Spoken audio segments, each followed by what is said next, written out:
In the summer of 1518, a woman walked into the streets of Strasbourg and started dancing. She didn't stop for days. Within a month, 400 people were dancing beside her, and they were dying. This wasn't a festival. There was no music, no celebration, no choice. People danced until their feet bled, until their bones broke, until their hearts gave out. Doctors were called. City officials intervened. And what they decided to do next made everything catastrophically worse. This is the dancing plague of 1518, and it is one of the strangest, most terrifying events in recorded human history. To understand what happened, you need to understand what Strasbourg looked like in 1518. Famine had been killing people for years. Smallpox, syphilis, leprosy. The city was rotting from the inside. Heavy taxes crushed families who had nothing left to give. People were watching their children starve while praying to a God who seemed to have stopped listening. And in the middle of all this suffering, there was a belief, a very specific, very dangerous belief. Saint Vitus, a young Christian martyr executed by the Roman Emperor Diocletian in 303 AD, thrown into a boiling vat of oil, was said to have a power. Those who angered him, those who sinned against him, would be cursed. They would be forced to dance, uncontrollably, without mercy, until they died. In mid-July 1518, a woman named Frau Trophäa stepped into a narrow Strasbourg street, and she began to dance. No music, no partner, no reason anyone could see. She danced for hours, then through the night, then into the next day. Within a week, 30 people had joined her. They didn't want to. They couldn't stop. Within a month, 400 people were dancing through the streets of Strasbourg, feet bleeding through torn shoes, bones cracking under the weight of movement that never stopped. People collapsed. Some had heart attacks mid-dance. Others suffered strokes.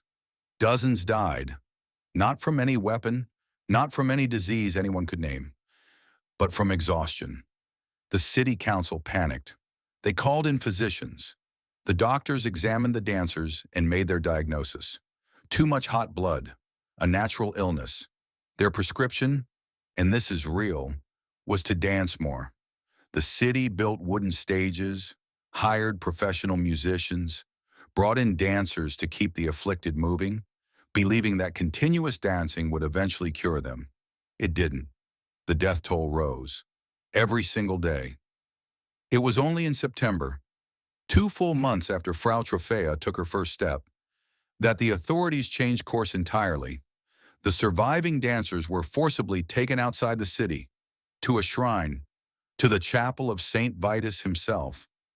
And there slowly, the dancing stopped. Whether it was the change of environment, the removal from the crowd, or something else entirely, no one can say for certain, but the dancing plague of 1518 was over. Today, historians and medical researchers are still arguing about what actually happened. The strongest theory is mass psychogenic illness, what we might now call a collective mental breakdown.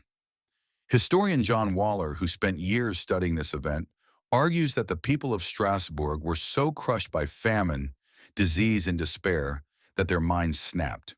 And the belief in Saint Vitus's curse gave their breakdown a shape, a form, a direction.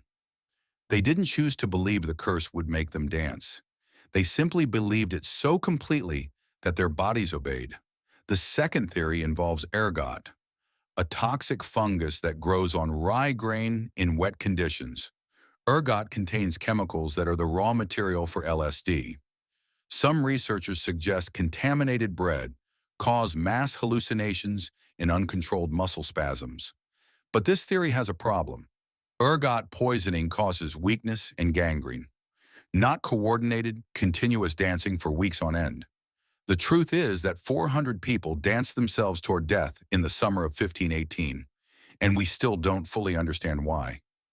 What the dancing plague of 1518 tells us is something deeply uncomfortable. The human mind, under enough pressure, can turn a belief into a physical reality. It can take a superstition, a story about a dead saint's curse, and translate it into broken bones, burst hearts, and mass death. No weapon, no poison, no enemy, just fear, shared between 400 people in a city that had already lost everything. That is the world of shadow history, where the most terrifying things that ever happened were not done by monsters. They were done by ordinary people, in extraordinary terror. Next,